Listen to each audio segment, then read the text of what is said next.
Hello friends, welcome to fast mind law academy. आज जो हमारा सब्जेक्ट है Indian contract act 1872, LLB purpose, BLLB purpose और LLM purpose में सबसे ज़्यादा ये सब्जेक्ट पूछा जाता है। आज जो हमारा फर्स्ट और सबसे इम्पॉर्टेंट टॉपिक है वो है प्रपोजल। आज मैं आपको जो चीज़ समझाऊंगी वो प्रॉपर एक आंसर की फॉर्मेट में मैं आपको बताऊंगी, जिससे कि आप इजीली इस वीडियो के थ्रू अपने सेमेस्टर में एक प्रॉपर आंसर राइटिंग इस क्वेश्चन की कर सकें। सो फ्रेंड्स, वीडियो में लास्ट तक बने रहें। चलिए स्टार्ट करते हैं। हमारा टॉपिक है प्रपोजल मीन्स प्रस्ताव। देखिए, जब हम किसी टॉपिक को स्टार्ट करते हैं तो सबसे पहले हमें उसकी डेफिनेशन का पता होना चाहिए। तो प्रपोजल को जो डिफाइन करा है वो सेक्शन 2A में प्रपोजल की डेफिनेशन दी है इंडियन कॉन्ट्रैक्ट एक्ट 1872 के अंदर। अगर हम बेयर एक्ट की लैंग्वेज में इसकी डेफिनेशन को देखें, when one person signifies to another his willingness to do और abstain from doing something with a view to obtain the assent on such act or abstinent, he is said to make proposal। देखिए, ये language बिल्कुल same to same bare act वाली language है। अब हम इसको बहुत ही सिंपल और इजी टर्म्स में समझते हैं। When one person means कोई भी एक पर्सन signifies to another, किसी दूसरे पर्सन को his willingness to do। जब कोई एक पर्सन अपनी कोई विल, अपनी कोई डिजायर किसी दूसरे पर्सन को बताता है क्या करने के लिए, टू डू और एब्सटेन फ्रॉम डूइंग समथिंग, कोई काम करने के लिए या किसी काम को ना करने के लिए, विद अ व्यू मीन्स किस ऑब्जेक्ट से, किस पर्पस से करता है वो ऐसा, to obtain the assent on such act और abstinent, he is said to make proposal. देखिए, इसका मतलब है जब कोई एक पर्सन किसी दूसरे पर्सन से किसी अपनी विलिंगनेस बताता है कोई काम करने की या किसी काम को ना करने की, और उसका ये पर्पस है, ये ऑब्जेक्ट है कि वो दूसरा पर्सन उसके उस एक्ट या एब्सटिनेंट पर अपनी एसेंट दे, उसी को हम जनरली प्रपोजल कहते हैं। सिंपली अगर हम समझें तो प्रपोजल को हम ऑफर भी कहते हैं। आपकी डेली लाइफ में आप रोजाना पता नहीं कितने ऑफर करते होंगे। अगर मैं आपसे कहूं कि मेरे पास ये मार्कर है, आप इस मार्कर को खरीद लीजिए, इतने पैसे में खरीद लीजिए, तो मेरा क्या ऑब्जेक्ट है इसको ऐसा करने का, इसको सेल करने का मेरा पर्पस है। किस लिए? ताकि आप अपनी इस पर एसेंट दें। तो जनरली ये क्या करा मैंने आपको, प्रपोजल। नेक्स्ट, जब आप अपने आंसर राइटिंग करें तो इस डेफिनेशन को लिखने के बाद उसके इसेंशियल एलिमेंट्स आप जरूर दें। जैसे इसेंशियल एलिमेंट्स ऑफ प्रपोजल, प्रस्ताव के आवश्यक तत्व। ये कुछ और नहीं होता, ये हम डेफिनेशन में से ही इसेंशियल एलिमेंट्स निकालते हैं। देखिए, ऑफर में भी एक्सप्रेस और इम्प्लाइड। जो प्रपोजल या ऑफर है वो एक्सप्रेस भी हो सकता है और इम्प्लाइड भी हो सकता है। एक्सप्रेस किस तरह से होता है? दो तरह से होता है। हमारे वर्ड से हो सकता है, कुछ भी, जैसे मैं आप लोगों के साथ ये टॉपिक शेयर कर रही हूँ अपने वर्ड्स के थ्रू, तो ये क्या है? Express way. इम्प्लाइड मीन्स जब मेरे किसी कंडक्ट या फिर गेस्चर्स के थ्रू हम कोई ऑफर करते हैं, उसे कहते हैं हम इम्प्लाइड। सेकंड है ऑफर में भी जनरल और स्पेसिफिक। देखिए, ऑफर दो तरह का हो सकता है, जनरल और स्पेसिफिक। जनरल का मतलब ये होता है कि ये मार्कर है, अगर मैं आपसे कहूं कि ये मार्कर कोई भी खरीद सकता है, मतलब ये एक जनरल ऑफर है, हर किसी के लिए ये खुला हुआ है, कोई भी पर्सन इसको ले सकता है। स्पेसिफिक मीन्स किसी पर्टिकुलर पर्सन के लिए।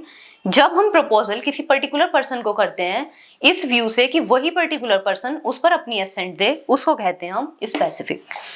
It must create a legal relations. देखिए, प्रपोजल के लिए जो एसेंशियल एलिमेंट्स हैं वो ये होना चाहिए कि ये लीगल रिलेशंस को क्रिएट करे। लीगल रिलेशंस मीन्स अगर मैं आज आपसे कहूँ कि आप आज शाम को हमारे घर डिनर के लिए इनवाइटेड हैं, वो लीगल रिलेशन नहीं है, वो क्या है? पर्सनल रिलेशन है। तो कॉन्ट्रैक्ट कोई ऐसा होना चाहिए जिसमें लीगल रिलेशन हो, कोई पर्सनल रिलेशन ना हो। It must B clear not वेग। इसका मतलब है, वेग में आप ये भी लिख सकते हैं डाउटफुल। जो भी हमने प्रपोजल करा है, जो भी हमने ऑफर करा है, उसकी जो भी टर्म्स हैं वो बिल्कुल क्लियर होनी चाहिए, किसी तरह का कोई डाउट उसके अंदर नहीं होना चाहिए। नेक्स्ट है, it must be communicated to the offeree. देखिए, जब हम प्रपोजल की पार्टीज को देखते हैं तो उसमें दो पार्टीज होती हैं। एक पर्सन वो होता है जो प्रपोजल करता है, दूसरा पर्सन वो होता है जो उसको एक्सेप्ट करता है। जब मैं प्रपोजल कर रही हूँ तो वो कम्युनिकेट होना चाहिए उस पर्सन को जिसके हमें एसेंट चाहिए, जिसको हम जो प्रपोजल कर रहे हैं वो इस व्यू से कर रहे हैं कि वो अपनी एसेंट उस पर दे। तो प्रपोजल कम्युनिकेट होना चाहिए ऑफरी को, ये सारे इसेंशियल एलिमेंट्स प्रपोजल के आप अपने आंसर में जरूर लिखें। जो इसका बहुत इंपॉर्टेंट केस लॉ है वो है लालमन शुक्ला वर्सेस गौरी दत्त। अगर आप इसके साथ इस केस लॉ को लिखेंगे तो ये आपके लिए बहुत ही बेनिफिशियल रहेगा। चलिए अब जो हम इसके बाद जो आपको लिखना है अपनी आंसर राइटिंग में वो लिखेंगे हम इसके टाइप्स। प्रपोजल बहुत सारे टाइप्स का होता है। काइंड्स ऑफ ऑफर और प्रपोजल, प्रस्ताव के प्रकार। देखिए प्रपोजल को जो ब्रॉडली डिवाइड करा गया है वो 7 पार्ट्स में करा गया है। 7 काइंड्स है इसके। जनरल ऑफर, आप इसको समझ लीजिए। जनरल ऑफर मीन्स होता है कि जब हम कोई प्रपोजल पब्लिक एट ऑल के लिए करते हैं, आप लिख भी सकते हैं इसको पब्लिक एट ऑल, मतलब ये सभी के लिए होता है। ये जनरल प्रपोजल होता है, किसी पर्टिकुलर पर्सन के लिए नहीं होता। स्पेसिफिक ऑफर क्या होता है? किसी पर्टिकुलर पर्सन के लिए, टू अ पर्टिकुलर पर्सन।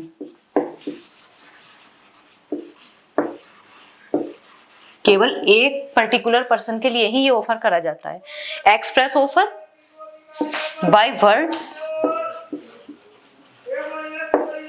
ये वर्ड्स के थ्रू करते हैं, हम बोल बोल के करते हैं। इम्प्लाइड ऑफर क्या होता है? जिसमें हम वर्ड्स यूज नहीं करते, केवल अपने कंडक्ट और अपने गेस्चर्स का हम यूज करते हैं। काउंटर ऑफर क्या होता है?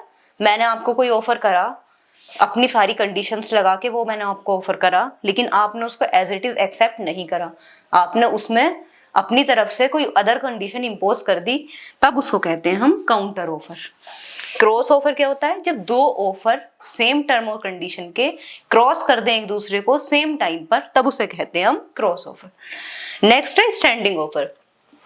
स्टैंडिंग ऑफर ये वो ऑफर होता है जो ओपन रहता है एक पर्टिकुलर टाइम पीरियड के लिए। जैसे अगर मैं बात करूं, आप लोग विजिट करते होंगे शॉपिंग मॉल्स वगैरह में, वहां पर अगर आप किसी भी शॉप पर जाएंगे या किसी भी जगह जाएंगे तो वहां पर बहुत सारे ऑफर लगे रहते हैं कि इस डेट से इस डेट तक ये ऑफर अवेलेबल है, मींस इस पर्टिकुलर टाइम पीरियड में ये ऑफर अवेलेबल है, उसे कहते हैं हम standing offer. Section number 4, communication of proposal. जब हम प्रपोजल का टॉपिक लिखते हैं, डेफिनेशन, इसेंशियल एलिमेंट्स, उसके काइंड्स देने के बाद आपको ये टॉपिक जरूर लिखना है, कम्युनिकेशन ऑफ प्रपोजल। देखिए communication of proposal is complete when it comes to the knowledge of the offeree. इसका क्या मतलब है? इसका मतलब ये है कि जो प्रपोजल में हमने किसी को करा है उसकी कम्युनिकेशन कब पूरी मानी जाएगी। तो उसकी कम्युनिकेशन जब पूरी मानी जाएगी जब ये उस पर्सन की नॉलेज में आ जाए जिसके लिए हमने प्रपोजल करा है। जैसे एग्जाम्पल के लिए आप ये मानिए कि ए कोई पर्सन है, उसने प्रपोजल करा बी को कि आप मेरा ये मार्कर खरीदिए। तो ये प्रपोजल की कम्युनिकेशन कब कंप्लीट मानी जाएगी? जब ये बात जो मैं प्रपोजल कर रही हूँ उसकी कम्युनिकेशन नॉलेज में आ जाए उस बी पर्सन की जिसको मैंने ये ऑफर करा है। बस ये communication of proposal is complete when it comes to the knowledge of the offeree. Next section number 5 में अगर आप देखेंगे इंडियन कॉन्ट्रैक्ट एक्ट 1872 के, तब उसमें है revocation of offer.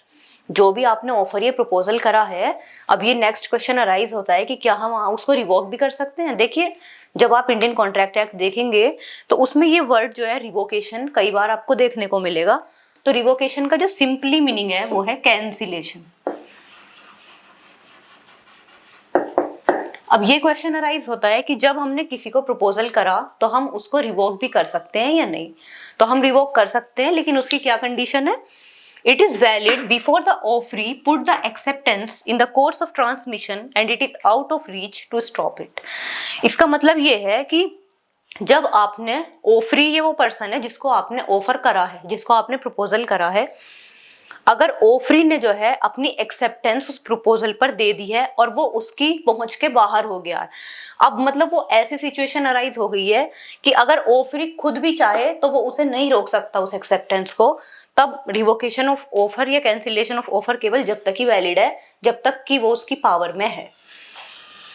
According to section number 6 अब ये क्वेश्चन अराइज होता है कि अगर हम प्रपोजल को रिवोक या कैंसिल करना चाहते हैं तो उसके क्या मेथड्स हैं, किन तरीकों से हम उसको रिवोक कर सकते हैं। तो फ्रेंड्स अगर हम बात करें तो अगर आप इसको बहुत ही एक लेंदी टर्म्स में लिखेंगे तो ये पॉसिबल नहीं होता, क्योंकि जब आप एग्जाम लिखते हैं सेमेस्टर का तो वहां पर इतना टाइम भी आपके पास नहीं रहता। अगर आप ये केवल पॉइंट्स लिख देंगे तो ये भी आपके लिए सफिशिएंट रहेगा और आप इसमें एक बेटर मार्क्स स्कोर कर सकते हैं उस पैटर्न से जो अभी तक हमने देखा है। देखिए रिवोकेशन के क्या है? By notice. अगर आप अपने प्रपोजल को रिवोक करना चाहते हैं तो आप नोटिस देकर रिवोक कर सकते हैं। By the lapse of time.